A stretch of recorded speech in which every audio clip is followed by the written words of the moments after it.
Hunter and Hunter lineup, of which the Demon Hunter has been banned away, which is a bit surprising to see because I felt like Alutemu and Glory had been banning Garrote Rogues more often because they're running that Altar of Fire to maybe have a bit more of advantage versus Demon Hunter.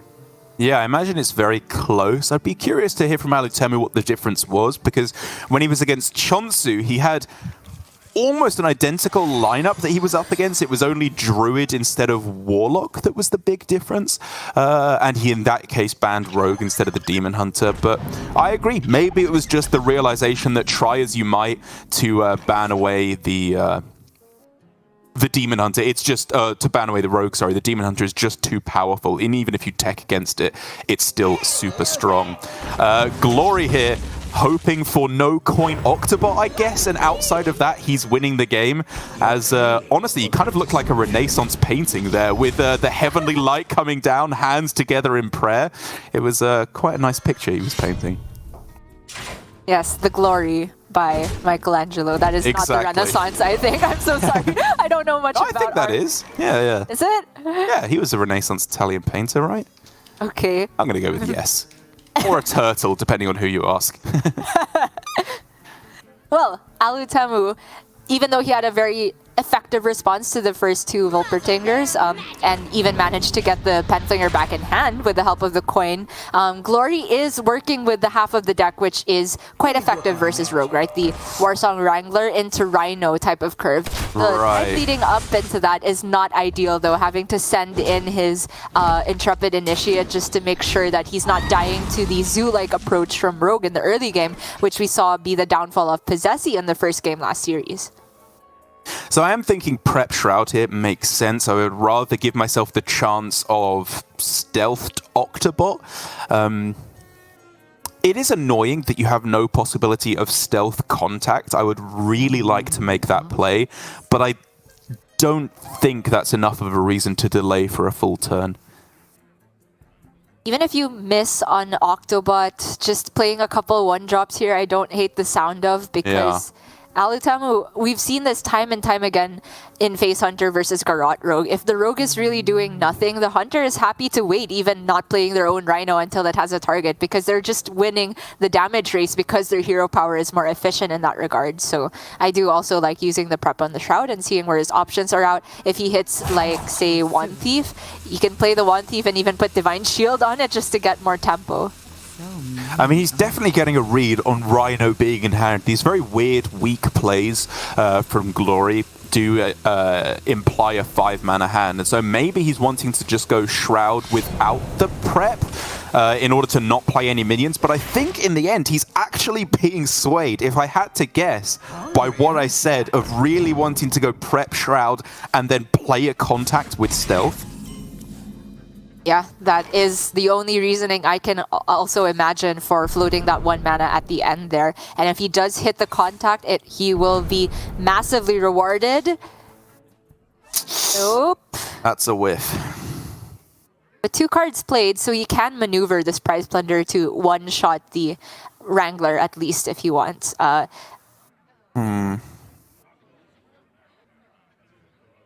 Can end with 0 minions on board by going, like, you have to brain freeze your own guy, which I really hate. I think he just puts like 1 health minions on board, right? So the Rhino can only trample 1 thing.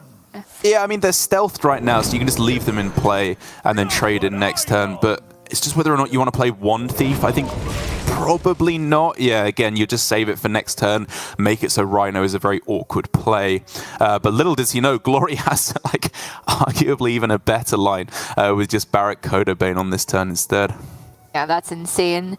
If, again, it's this game of chicken. If Alutemu's not going to put minions on board, Glory switches to one of his other lines of attack, which is hero power and the burst damage in the form of spells. Shroud again, but without prep. There's no chance to get field contact stealth. There's a chance to get Octobot stealth still. That's the big one. Yeah.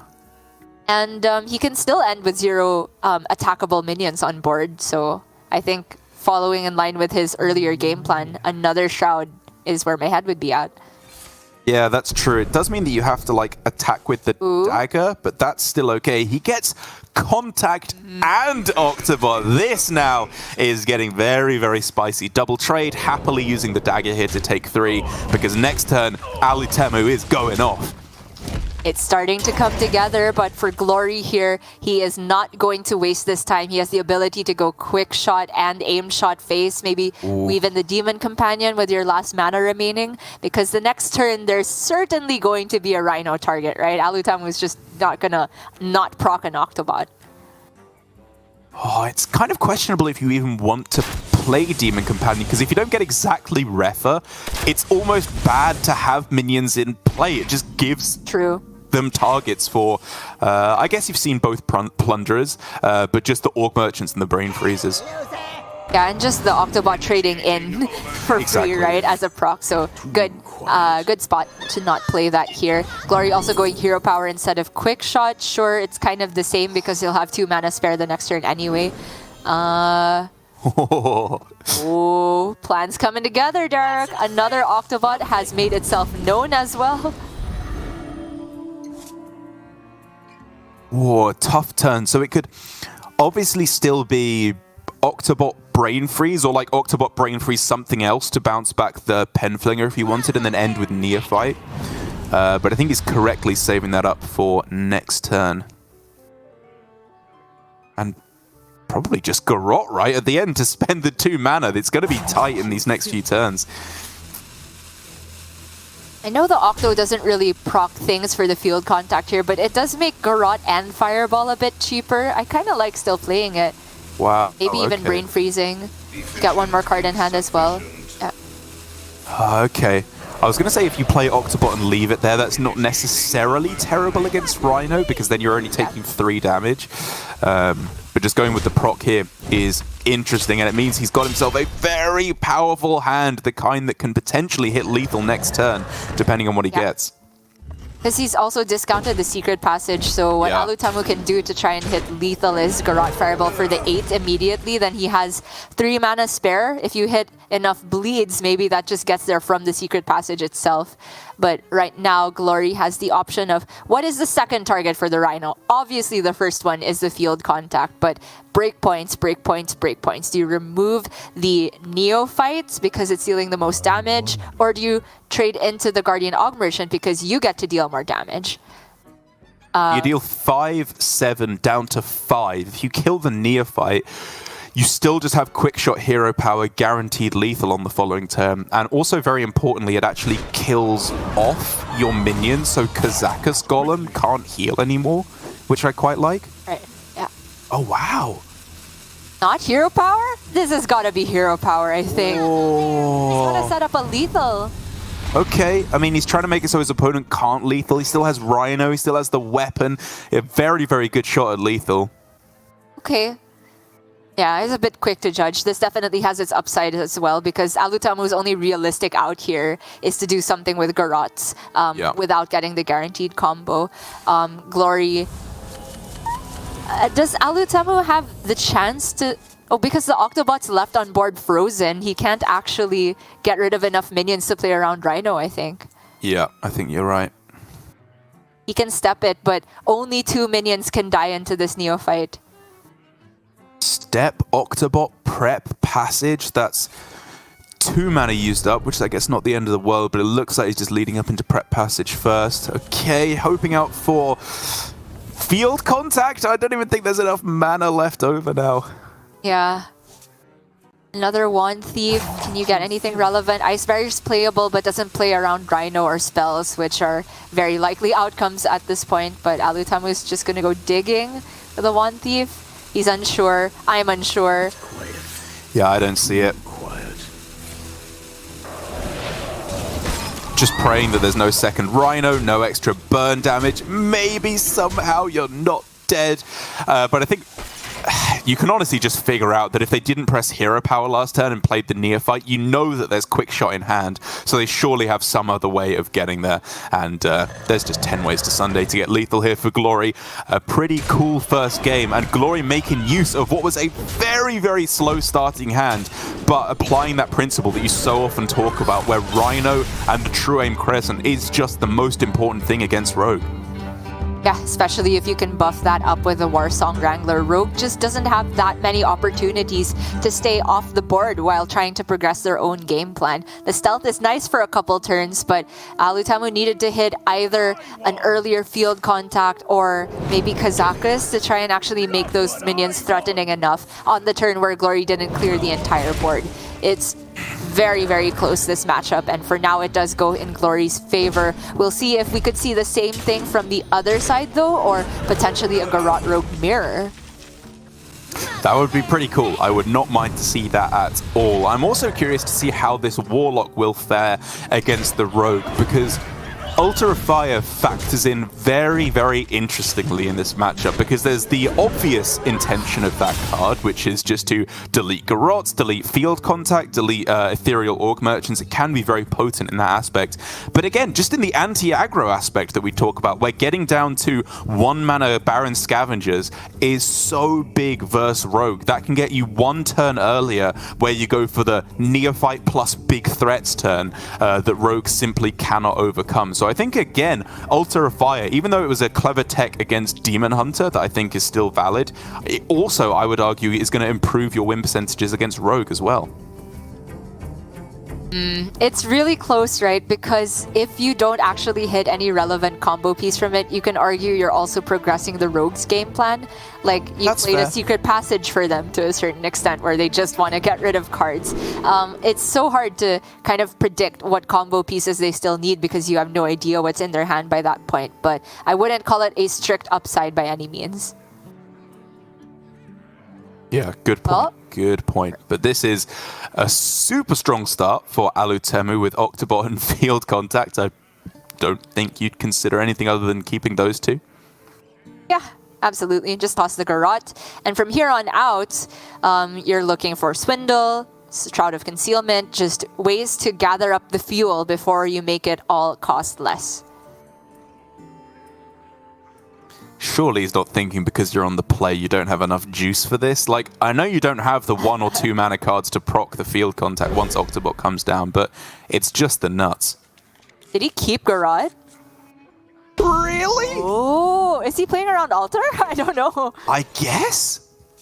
I've never seen this. Oh. I've never kept Garrote in my life, but it's the bad card. It's the one you never won. Man. Never mind, Altar is a strict upside if you're forcing your opponent to keep Garrote. I mean, he's got both of them. That's, I guess, the best hand possible for Alutemu. Damn, what a high roll. Meanwhile, Glory access to coin Backfire if he wanted into tap Tour Guide, but it looks like he's tapping and then Backfire to give himself the possibility of a Netheron or Noel in a couple more turns. Yeah, I mean, I could even actually see it be Backfire few turns down the line, because he has access to tap Tour Guide, tap Null, raise dead some stuff, and try and just move towards tapping a lot and getting an early Flesh Giant.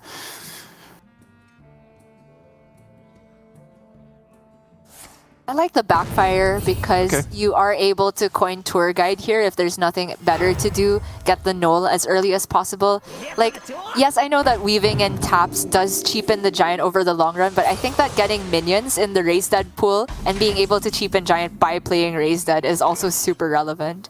Yeah, good point. Starting to come together now, however, for Alutemu. These 2 Garrotes in hand are making things a little awkward, even if it does potentially keep his combo alive. Because we're looking at now probably turn 5, you go in with a field contact turn. Oh man. Maybe 6. I don't even know.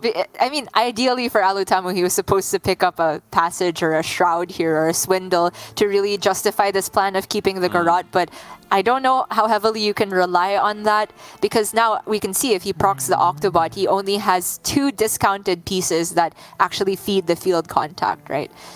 So I could see this as being one more turn of holdout.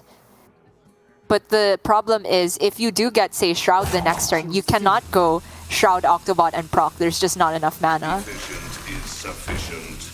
Okay. Going in. Yeah, procking now, going for the draw next turn. I mean, again, there's a reasonable chance the Octobot survives, and then maybe you can Shadow Step it, keep the draw train going again. And these are all very relevant cards to discount. Even the Garots at this point are not bad, just if you're thinking very far ahead for the combo.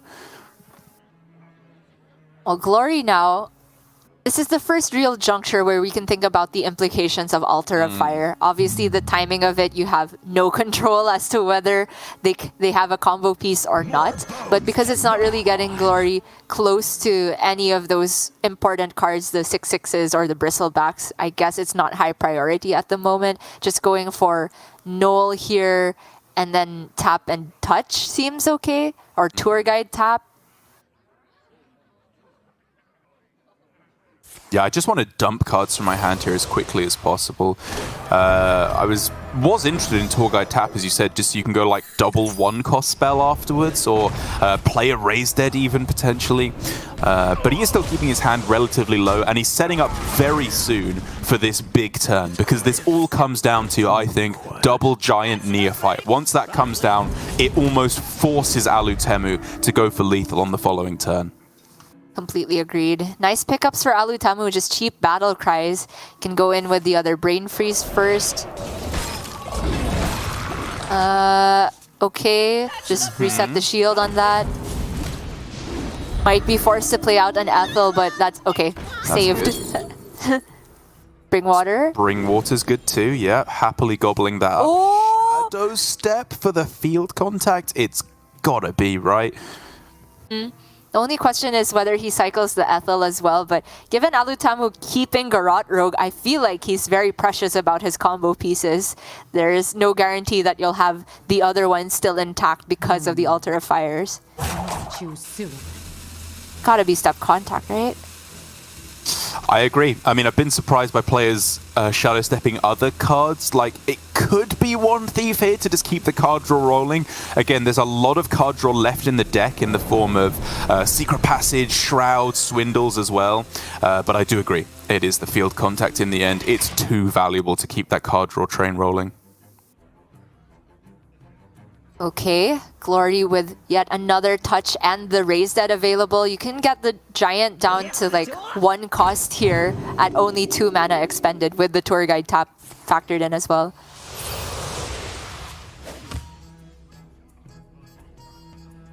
Ramsin, touch, Raise Dead, double Giant for 0. No, there is no Neophyte in that equation, but Giant being able to cost 0 right now seems pretty strong to me. Mm-hmm. Or he can go Blast, Touch, Raise Dead, double Giant for 0. That also works. This procs the quest, so we can also get down Neophyte as well alongside this line, true. right? Yeah, forgot about the quest. This is just better. It's huge. And I think it's a perfectly fine turn to go in on, right?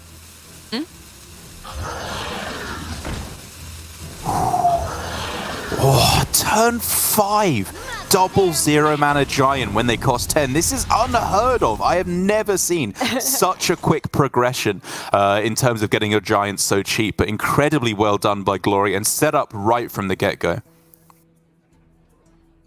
Well, the Spring Water is unplayable because it's not guaranteed to restore mana. I think it's a Kazakus Brain Freeze turn for Alutemu. He can afford to tank 8 from one of the Giants.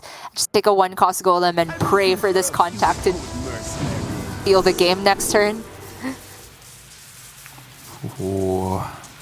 Yeah, I guess Rush. Steal shoots? I don't know. Okay, there's draw. Yeah. I think probably the good one. No matter what keyword you take, you always want draw as the battle cry here. But I was just thinking in the world where you don't hit it, the deal 3 might be the next most likely. So I thought lifesteal, but good Rush, very similar outcome. And just Brain Freeze a Giant, I think. Yep, keeps you alive against Battle Master after the double trade as well. Man, I don't even know if he double trades. What if you just send this all face and try to give yourself a break point? Because like, against this, you're never dead to BGBM, right? With a frozen minion in the middle. And Alutemu does have to go off next turn. I don't know if he has the time to set himself up a guaranteed lethal, but maybe if there isn't another Neophyte for Glory, maybe he can just try and get the guarantee later on. There's a Battle Master off the top. Yeah, I mean, dealing damage here is incredibly relevant, right? Because Alutemu is not getting to the bottom of his deck next turn, whether or not there's a Neophyte for Glory. So it's just about trying to draw as many Garots as possible. Or alternatively, it could be try and find a way to survive for an extra turn, which is probably what Alutemu ends up going for. Right. But again, the problem is, whatever you're going to choose, you have to choose it almost instantly because there's going to be so many actions in the turn no matter what you do. Glory dropping down another Neophyte, I completely agree with. He's had this one-cost field contact in hand for quite some time now.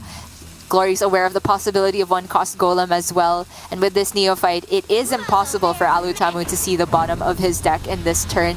But can he find a way to survive? We'll see, Derek. Contact, Golem, let's go. Yeah, has to be. Spring Water, even if you get double spell, I think is not getting the job done. So let's see some powerful outcomes here. Garrot, you're not even messing around with that, I think, at this point. It's just about trying to find a miracle survival option. Slinger's decent. You can ping off the Gold Channel. Yeah. Does need an Octobot pretty much right now, though. True, and there's 0 brain freezes left. That's a big problem. That's his best stalling mechanism. If he can hit Prize Plunder, maybe he can survive. It kind of needs to be Octobot right now as well, because one more draw and he won't have the mana to proc it as well. That's a miss. Cult Neophyte doesn't make a difference. Penflinger doesn't make a difference. I think Glory just hit too fast of a giant game. If it's Prize Plunder off the top and the Prize Plunder finds him the other Shadow Step, nope, didn't happen. Yeah. And we can see here, because Glory has the BGBM, even if Alutemu hit the Prize Plunder, if he was not able to kill both the Giants, he was just dead immediately, giving it his most valiant effort. But the Cult Neophytes and the turn 5 double Giant gave him no breathing room whatsoever. Glory is on match point. He is the absolute nuttiest game of Warlock that I have seen in a very long time. Like, this would be above average when Giant cost 8, let alone when it cost 10, getting both of them down for 0 on turn 5. Very, very well played by Glory. I think you and he both saw the lines right from the get-go in terms of how you're sequencing your draw and how you're going for the backfires as well. Even like going for, on turn 4, tap instead of Tour Guide tap. I think fitting those all in when he had the mana spare was all just moving towards the one play that allowed him to go for double Flesh Giant on turn 5. It was so clinically executed, and means that, as you said, match point. Alutemu lost twice with the Rogue now against the Hunter and the Warlock, and I wouldn't be surprised if he just goes for the Rogue once again. And we finally get to see the fabled Garrot Rogue mirror. I am just such a stan of this matchup. I think it's so interesting, the many different ways it can go, and the way that the field contact turns have interplay with each other. Because on a rule of thumb, I like to say that the reactive field contact turn tends to give you a better board state at the end of things, right? Because if the first person who plays field contact has to use their battle cries shooting their own minions, then they are very likely to end up with little reactivity when the second field contact player goes in and kills all of your minions with their battle cries. But that rule is not always true, because there's also the factor of how big the field contact pop-off is. What if that first player had Octobot as part of the equation, but the other player had to play with full mana cost? Maybe it's not big enough of a swing. And then there's still the Kazakus to factor in as well, which is often taken for buffs here. Sometimes you can use 5-cost minion just copied to gain a lot of tempo that way. But I'm talking a lot of nonsense here because it's the handlock versus the Garrot Rogue. Exactly. We'll just copy and paste all that expert analysis, hopefully for about 10 minutes in the future when Alutemu has won this matchup.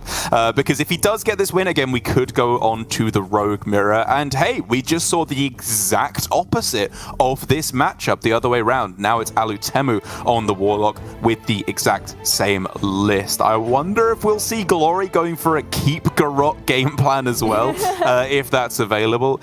Because, I mean, again, it's so unfortunate for Alutemu, but it was just the half of the deck that doesn't rely on Altar of Fire for Glory. He just hit all the early Flesh Giants, which made that keep so terrible. I wish we got to see the option from Glory, because I don't know how far their practice sessions go, right? They've obviously always come to a consensus on lists, but do they always agree on mulligan strategies as well? Because I've just never really seen Keep Garrot, but you can see why Alutemu has done it, right? Playing around Altar of Fire. Wonder if Glory thinks that's worth doing as well. But for now, he's only keeping the Shroud, which I completely agree with. That's an excellent card versus the Handlock, but the rest of the hand is not looking too hot. Yeah, little dicey right out the gate for Glory. Brain Freezes are those mid-game cards that you want to freeze a giant and buy you an extra turn. But Alutemu's hand on the other side, I like the look of very much indeed. Backfire, a Netheron, a very aggressive start for what Handlock is usually putting forward.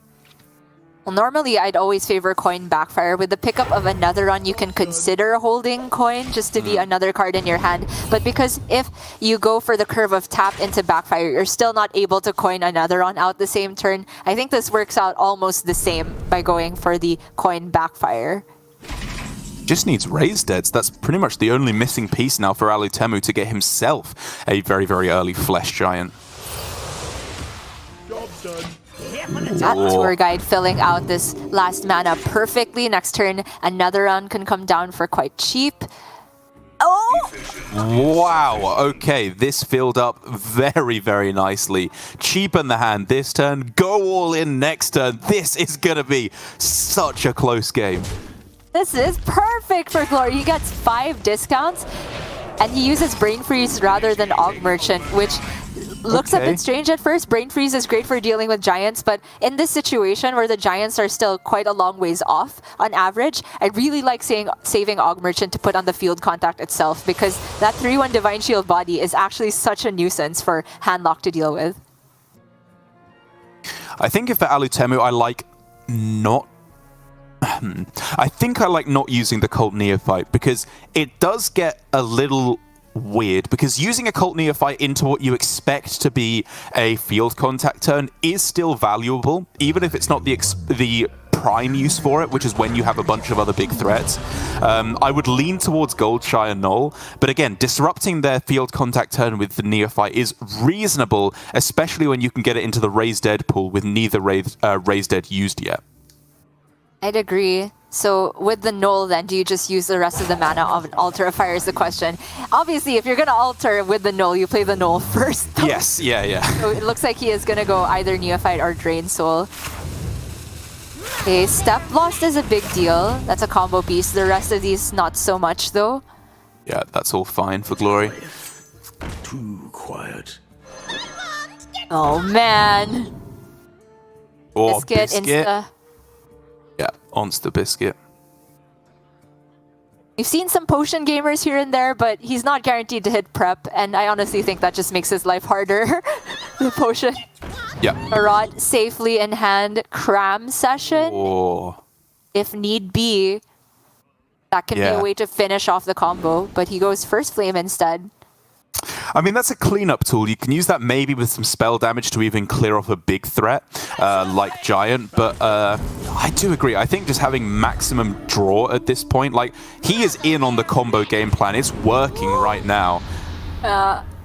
Look at this. Unbelievable. Brain Freeze, Prize Plunder, exact 6, I think.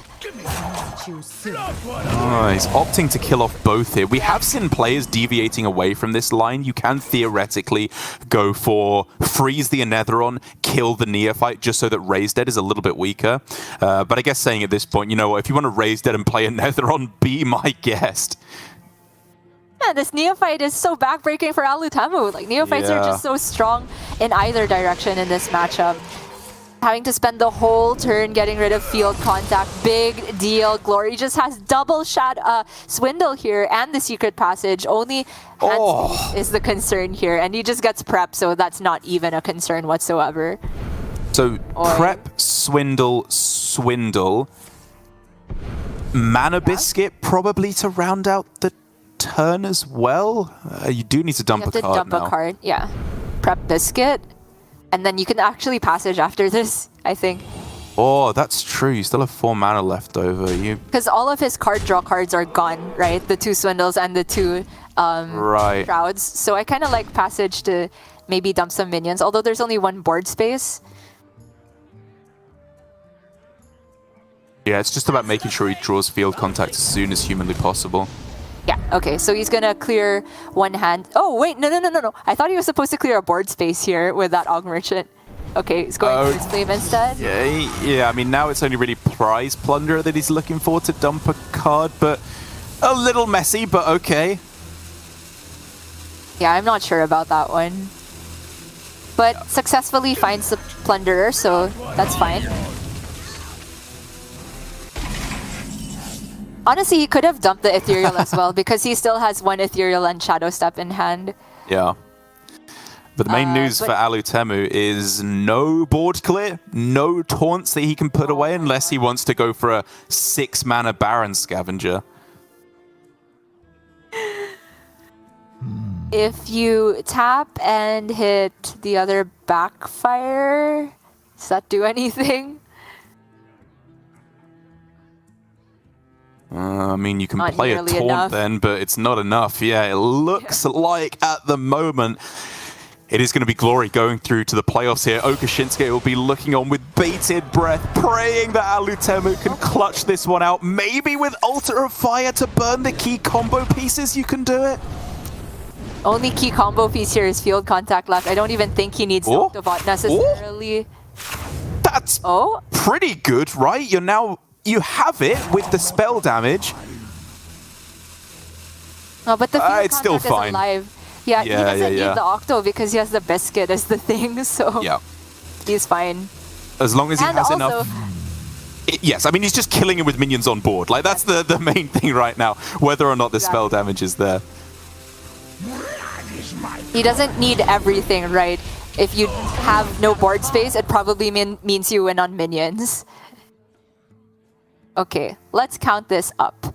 So if you go Field Contact Ethel, Step Ethel, that is 4 mana. You have the 2 Garots. Yeah, you are working with 9 mana here. It's GG. Because the Biscuit will let you play 9 mana. This is just very, very cleanly done. Still 2 more minions that can receive spell damage buffs. Nothing to worry about here.